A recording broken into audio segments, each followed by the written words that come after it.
Extinct for over 10,000 years. The dire wolf, a creature that once dominated the vast lands of the Americas, has returned. But this is no fantasy or science fiction story.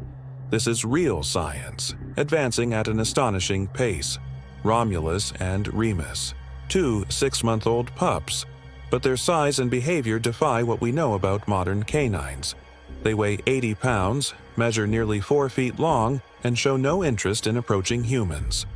This isn't typical domestic dog behavior. This is wild lupine instinct.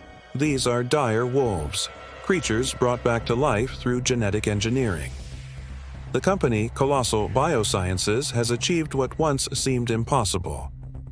Using ancient DNA extracted from remains thousands of years old, scientists decoded the dire wolf genome and rewrote the genetic code of the common gray wolf to match it. Just 20 edits across 14 genes were enough to transform a gray wolf into something much larger, more powerful, and entirely unique. But this achievement is not without controversy. Bioethics raises important questions. What happens if these animals, designed to be wild, interfere with modern ecosystems? What if the genetic advances used here have unintended consequences? As bioethics expert Robert Klitzman warns, there's a risk of death, of severe side effects.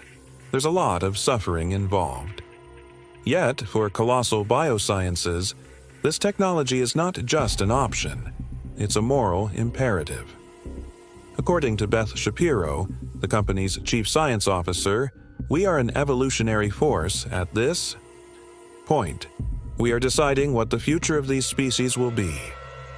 The howl of Romulus and Remus is an echo of a distant past, a sound that hasn't been heard on Earth for millennia.